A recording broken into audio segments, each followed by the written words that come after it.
ये जो स्क्रीन पे आप फोटो देख रहे हैं, इस लड़के की गुमशुदी होती है। 29 जुलाई को रोज की तरह ये घर से काम करने के लिए निकलता है और जब शाम को नहीं लौटता, पूरे घर वाले परेशान हो जाते हैं। और परेशान हो जाते हैं तो इसको ढूंढने लगते हैं और ढूंढते ढूंढते हर जगह ढूंढते हैं। पुलिस एफआईआर कराई जाती है। पुलिस एफआईआर में भी इसके पिता और इसके भाई एफआईआर करा के आते हैं। इसकी बीवी हद से ज्यादा रो रही थी, चिल्ला रही थी, लेकिन लड़का मिल नहीं रहा था। 3 अगस्त को यह लड़का मिलता है और मृत हालत में मिलता है। इसकी बॉडी को देख के ऐसा लग रहा था जैसे किसी निर्दयी इंसान ने इसको मारा हो, क्योंकि इसके पूरा पेट ऊपर से लेकर नीचे तक पूरा पेट फाड़ दिया गया था। इसके चेहरे पे तेजाब डाल दिया गया था। और उसके बाद में जब आसपास के लोगों को स्मेल आई गंदी, तो उसके बाद में वहां ने पुलिस वालों को बताया और पुलिस ने इसकी पहचान कराई और इसकी बॉडी इसके घर वालों को दी। और जब ये केस खुलता है, पुलिस इस केस को खोलती है, तो सबके नीचे से, पैरों के नीचे से जमीन खिसक जाती है, क्योंकि मामला वही था। मर्डर किसी और ने नहीं, पत्नी ने कराया था अपने प्रेमी के हाथों। क्या है ये मामला, क्या है आज की कहानी? ये कहानी है अलीगढ़ की। चलिए दोस्तों, कहानी की ओर बढ़ते हैं। उससे पहले आपको सभी को नमस्कार दोस्तों। प्लीज चैनल को सब्सक्राइब करें और वीडियो को पूरा देखें। आपको पता चलेगा। ऐसी वीडियो देखने के लिए हमारे चैनल पर बने रहिए और कमेंट करके जाइए। आपकी कमेंट हमें बहुत प्रोत्साहन देती है। चलिए अब वीडियो की ओर बढ़ते हैं। इस लड़के का नाम है यूसुफ। यूसुफ अलीगढ़ का रहने वाला है और ये 29 जुलाई को अपने घर से निकलता है काम करने के लिए, शांतिपूर्वक तरीके से। शाम को लगभग 6-7 बजे, जब तक ये वापस नहीं लौटता, क्योंकि आम दिनों में 6 बजे तक 7 बजे तक लौट जाता था, तो इसके घर वाले इसको ढूंढना शुरू करते हैं। पुलिस में भी जाता है, शाम को ही पुलिस में भी जाते हैं और पुलिस वाले तुरंत ही अपने एक्शन में आ जाते हैं और पुलिस वाले भी साथ में इसको खोजना शुरू करते हैं। हर तरीके की मदद ली जाती है, मोबाइल वगैरह की भी, हर चीज की, हर चीज देखा जाता है। इसके फोन पे कॉल किया जाता है, लेकिन इसका फोन लगातार बंद आ रहा था, स्विच ऑफ आ रहा था। समय बीतता है, लगभग 7-8 दिन बीतते हैं। 3 अगस्त का समय आता है। अलीगढ़ से लगभग 60 किलोमीटर दूर कासगंज में एक ईंटों का भट्टा है। भट्टे के पीछे की साइड में एक लाश पड़ी होती है, जिसमें देखकर बहुत गंदी हालत में लाश थी, जिसको देखकर सभी को बहुत दिक्कत हो रही थी और वहां से बदबू भी आने लगी थी। उधर अलीगढ़ में पुलिस ढूंढ रही है, दूसरी तरफ कासगंज में एक लाश मिलती है और लाश मिलने के बाद में वहां के एरिया वाले फोन लगाते हैं पुलिस, नजदीकी पुलिस स्टेशन पे। पुलिस आती है और उसको अंडर में लेती है। पुलिस जब अंडर में लाश को लेती है तो पुलिस अपना प्रोटोकॉल शुरू करती है आसपास के सभी थानों के अंदर, लगभग 100 किलोमीटर, 150 किलोमीटर, 200 किलोमीटर जितने में भी वो फैला सके, इस न्यूज को फैलाती है कि एक अज्ञात बॉडी मिली है। खांसी है थोड़ी दोस्तों, एडजस्ट करना। तो उसके बाद में जब पुलिस चारों तरफ फैलाती है बात को अपने संपर्क के द्वारा, तो कासगंज से ये सूचना पहुंचती है अलीगढ़। अलीगढ़ वाले भी एक लड़के को ढूंढ रहे थे, तो वो जाके उसके संपर्क में आते हैं और पता चलता है कि हाँ, शायद ये लड़का वही हो सकता है जिसको अलीगढ़ में मिसिंग रिपोर्ट दर्ज कराई गई है 29 जुलाई के दिन। बॉडी को अलीगढ़ भेजा जाता है। अलीगढ़ में जो इनके पिताजी हैं, लड़के के जो पिताजी हैं, उनको बुलाया जाता है और उनको पूरी घटना से वाकिफ कराया जाता है। वो अपने बेटे की उस हालात में बॉडी देखते हैं जिस हालात में एक पिता को नहीं देखनी चाहिए। भगवान ना करे कभी किसी पिता को अपने बेटे की हालत ऐसी बॉडी देखने को मिले, जिसमें पूरा पेट फटा हुआ है, अतड़ियां निकली हुई है और चींटियां उसको खा रही है शरीर को। क्योंकि 3-4 दिन हो गए थे उस लाश को वहां पड़े हुए। तो उसके पिता उसको की बॉडी को देखते हैं, कुछ कपड़ों से और कुछ चेहरे से। चेहरे के ऊपर तेजाब डाल के जलाया गया था चेहरे को, ताकि कोई पहचान ना कर सके।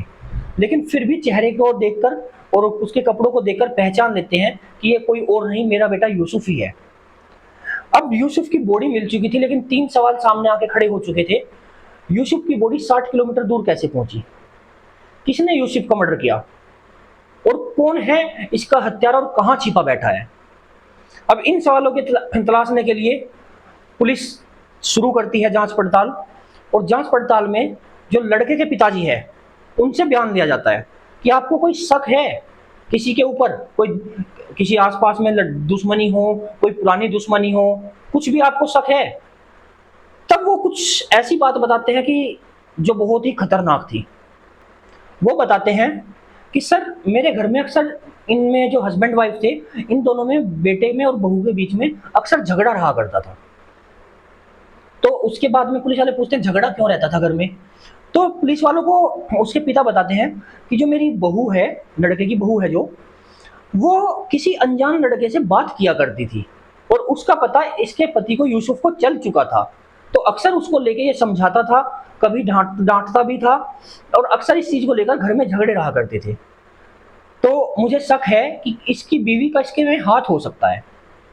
इतना सुनते ही पुलिस सारे डाटा निकलवाती है, सब कुछ निकलवाया जाता है सालों का, और उसके बाद में लड़की को गिरफ्तार करने के लिए आगे कदम उठाती है। तो घर पे पहुंचती है तो पता चलता है कि जो इसकी वाइफ है तबस्सुम, लड़के की वाइफ का नाम है तबस्सुम, वो घर से गायब है। वो घर से गायब है। तो एकदम से जैसे ही ये खबर फैली कि बॉडी मिल चुकी है तो वो घर छोड़ के भाग गई।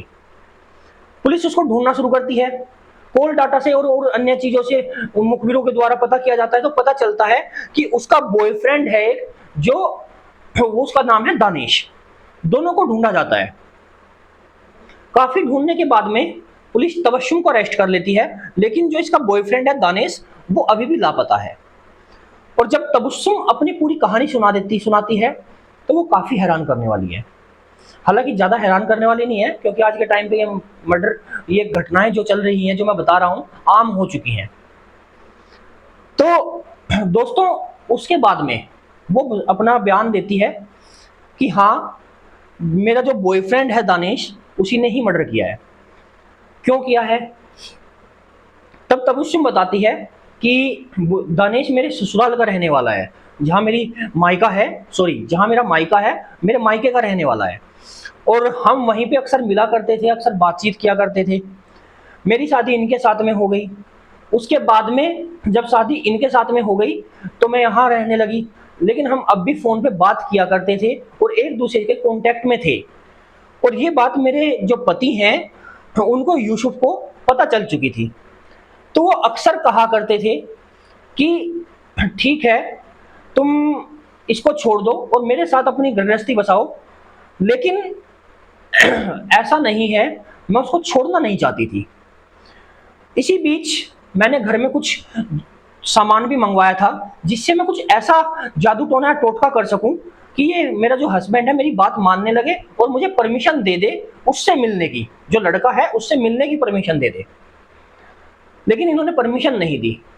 जब इसके कमरे की वापस जाके जांच पड़ताल की गई तो वहां पर बहुत सारे काले धागे, बहुत सारी पर्चियां जो अरबी भाषा में लिखी हुई थी जादू टोने टोटके के, और बहुत सारी खजूर और भी अन्य बहुत सारा सामान जो स्क्रीन पे आप देख रहे हैं, ये सब चीजें मिली।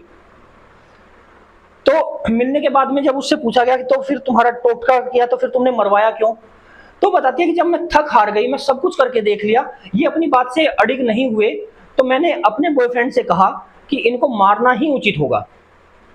इसीलिए हमने ये मर्डर किया और बाकायदा प्लान किया कि जब ये घर से जाएंगे उसके बाद रास्ते में इनको पकड़ के इनको पीटना, और पीटने के बाद वहीं पर ही इनकी हत्या कर देना। और आगे जो मर्डर किया, कैसे किया, किस तरीके से किया, वो सब मेरा बॉयफ्रेंड जो है दानिश वो ही बता पाएगा।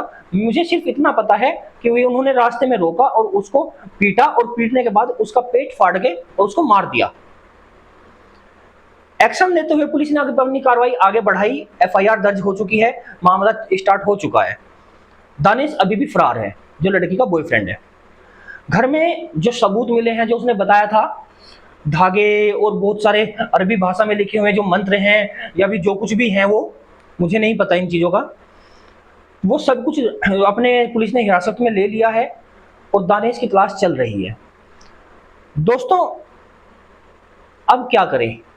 क्योंकि कहते हैं कि शादी ऐसी लड़की से करो जिसका सब कुछ पता कर लो, 4-5 साल बात करके करो। पहले की लड़कियां अच्छी थी, अब की लड़कियां, माहौल अब का खराब हो चुका है। अब ये जो शादियां टूट रही हैं, ये तो पुरानी शादियां हैं, नई शादियां थोड़ी ना है। जो मर्डर हो रहे हैं ये 3 साल 4 साल पुरानी शादियों में भी हो रही हैं, और प्रेजेंट की जो है उसमें तो हो ही रहे हैं, उसमें तो कोई दिक्कत ही नहीं है। तो आपकी क्या राय है आज की वीडियो को लेकर? और जाते हुए एक चीज और कहूंगा, आजकल इस टॉपिक पे बहुत बात हो रही है कि हमारे जो, मैं भी बहुत आदर से नाम लेता हूं, श्री प्रेमानंद जी महाराज, जो उन्होंने कहा, तो उनकी 90% ठीक नहीं है लड़कियां, और 10% ही ठीक हैं, जो बाकायदा सारी जिंदगी शादी से पहले, मतलब शादी से पहले की पूरी जिंदगी वो अच्छे से रहती हैं और बिल्कुल स्वच्छ शरीर को ले जाके आगे देती हैं। मुझे ये पता नहीं चल रहा है, जो लड़कियां आपत्ति उठा रही हैं, ऑब्जेक्शन में वीडियो में बना रही हैं, वो अपने को उन 10% में क्यों गिन रही है? सॉरी, उन 90% में क्यों गिन रही है? उन 10% में अपने को गिनो ना, जिनमें स्वामी जी ने कहा है, महाराज जी ने कहा है कि 10% अच्छी हैं, तुम उनको 10% में अपने को गिनो, या फिर वही मुंह मारना है जहां पर गंदगी पड़ी है?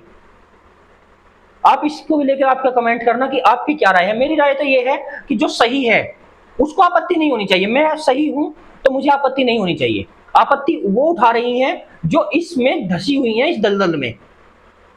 ठीक है, आपकी क्या राय है इस पे भी आप अपना कमेंट दे सकते हैं। मिलते हैं किसी नेक्स्ट वीडियो में, तब तक के लिए नमस्कार।